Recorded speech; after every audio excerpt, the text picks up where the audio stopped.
جسے تم نقصان سمجھ رہے ہو نقصان نہیں ہے.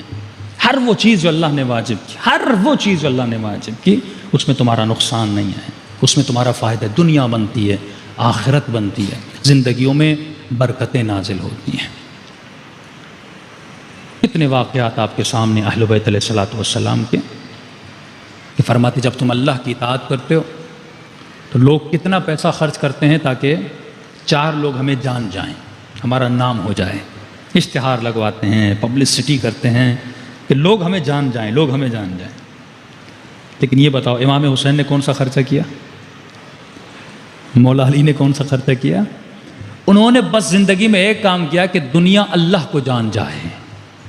اور اللہ کا وعدہ ہے جب تم میرے لیے کرتے ہو میں تمہاری محبت لوگوں کے دلوں میں ڈال دیتا ہوں.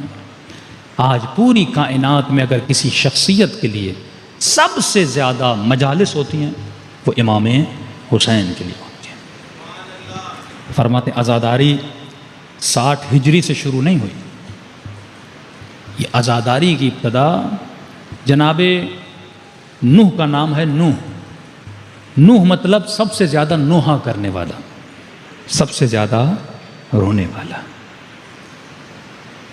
فرمایا حضرت نوح کوزے بناتے تھے، مٹکے بناتے تھے. ایک شخص آیا، اس نے نوح سے مٹکا خریدا.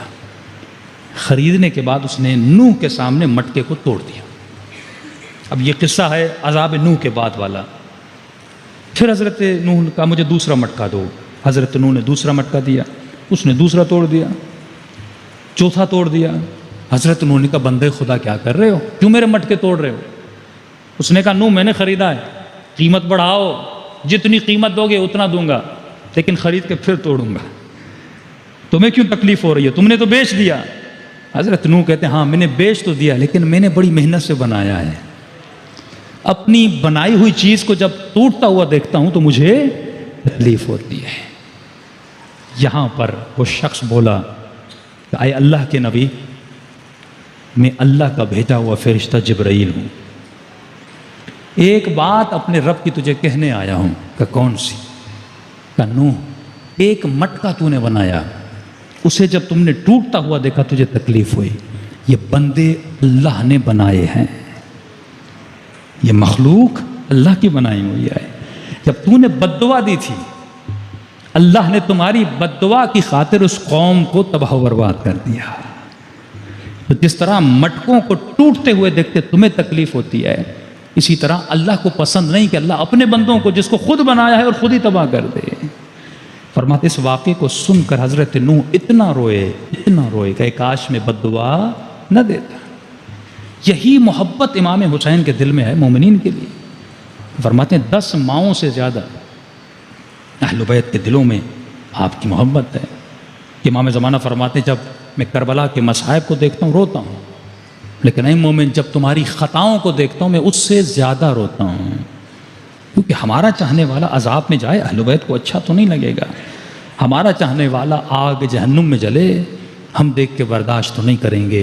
تبھی خدا نے ایک دروازہ کھول دیا کہ اے بندو میں فرش عزائے حسین ابن علی بچھا رہا ہوں، آؤ اس فرش میں تجھے بنانا چاہتا ہوں، میں تجھے حور بنانا چاہتا ہوں. یہ جنت میں نے تمہارے لیے بنائی ہے، یہ نعمتیں میں نے تمہارے لیے بنائی ہیں. تمہارے دل میں حسین کی محبت ہے، اس لیے فرمایا ایک قطرہ امام حسین پہ جو بہاتا ہے خلوص دل سے خدا اس کے سارے گناہوں کو بخش دیتا ہے. بہت بڑے عالم کہتے ہیں کہ میرے ذہن میں سوال پیدا ہوا، میں پیدل کربلا جا رہا تھا، ذہن میں سوال پیدا ہوا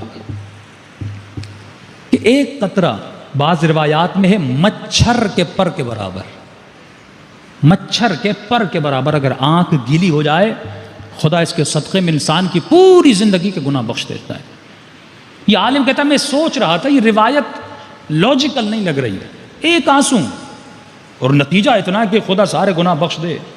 کہتے راستے میں جا رہا تھا ایک سید مجھ سے ملا، ہمراہ ہوئے، بڑی اس نے علمی باتیں کی. میں نے کہا اب یہ اچھا موقع ہے میں سید سے سوال کروں. میں نے کہا سید ایک مسئلہ میرے ذہن میں گونج رہا ہے کہ ایک قطرے کے صدقے میں خدا سارے گناہ بخش دے. سید نے کہا کہ ایک بادشاہ تھا، ایک اپنے سپاہیوں کے ساتھ جنگل میں شکار کرنے گیا، بہت دور نکل گیا، راستہ بھٹک گیا، سپاہی بادشاہ کو ڈھونڈ نہ سکے. وہ صحرا میں بھٹکتا رہا، پیاس بھوک کا عالم تھا۔ اچانک اس کو صحرا میں خیمہ نظر آیا، وہ ایک بوڑھی کا خیمہ تھا۔ جیسے انہوں نے دیکھا کہ ایک بھوکا شخص ان کے پاس آیا ہے، اس نے کہا میں بھوک سے مر رہا ہوں، مجھے کچھ پلاؤ۔ انہوں نے ایک بکری تھی اس کا دودھ پلایا۔ اب کیونکہ صحرا تھا، گھر بہت دور تھے، جب تک اس کو سپاہی ڈھونڈتے یہ وہاں پہ رکا، اس نے اپنا تعارف نہیں کروایا کہ میں کون ہوں۔ ان کے پاس بکری تھی، انہوں نے کہا مہمان ہے، حبیب خدا ہے، انہوں نے وہ بکری ذبح کر دی۔ 3 دن اس کی مہمان نوازی کی، اس نے گوشت کھایا۔ اس کے بعد سپاہی آ گئے، یہ واپس چلا گیا۔ جاتے جاتے اس نے اپنا ایڈریس دیا کہ جب بھی شہر میں آؤ، کوئی بھی کام ہو، میں کام کرنے کے لیے تیار ہوں۔ واپس چلا گیا۔ کہا 1-2 سال کے بعد جنہوں نے اس کو بکری کا گوشت کھلایا تھا وہ شہر میں آئے، اور جب اس ایڈریس پہ پہنچے ان کو پتا چلا یہ تو بادشاہ ہے، یہ تو اس شہر کا بادشاہ ہے۔ بادشاہ کے پاس قبلہ آپ کو یاد ہے 2 سال پہلے ہم نے آپ کی خدمت کی تھی، آج ہم غریب ہو گئے ہیں، اگر آپ کے پاس کچھ ہو تو ہمیں دے دیجیے۔ اس نے اپنے وزیر مشیروں کو جمع کیا، کہا کہ انہوں نے مجھے ایک بکری کھلائی تھی، میں ان کو کون سا انعام دوں؟ احسان کا بدلہ احسان سے کیا جاتا ہے، میں کیسے اس کا احسان چکاؤں؟ انہوں نے قبلہ اس نے 1 بکری دی تھی، آپ 10 بکریاں دیجئے، دوسرے کا بکریوں کا پورا ریوڑ دیجئے، تیسرے نے کہا آپ اس کو ایک باغ بھی دیجئے، چوتھے نے کہا نہیں اگر اتنا ہی اس نے احسان کیا ہے تو آپ اس کو کوئی مشیر بنا دیجئے، کوئی حکومتی سرکاری عہدہ دے دیجئے۔ بادشاہ نے کہا یہ ساری باتیں صحیح ہیں لیکن یہ عدالت کے خلاف ہے۔ کہ وہ کیسے ہے؟ کہ اس کے پاس جو کچھ تھا، اس کی زندگی کی کمائی بکری تھی، تھا اس کے پاس، اس کا سرمایہ، اس کی دولت 1 بکری تھی، اس کے پاس جو کچھ تھا اس نے مجھ پہ نچھاور کر دیا۔ تو عدالت کا تقاضا یہ ہے کہ جو کچھ میرے پاس ہے میں بھی اسے دوں۔ الغرض اس سید نے کہا کہ اے ایک آنسو کی بات سن کر سوچنے والے، حسین کے پاس جو کچھ تھا اللہ کی راہ میں دے دیا۔ اپنے جسم سے شروع کیا حسین نے، عباس کے بازو دیے، سکینہ کا بچپنا دیا، قاسم کے ٹکڑے ٹکڑے ہو گئے، علی اصغر قربان کیا، زینب کی چادر قربان کی۔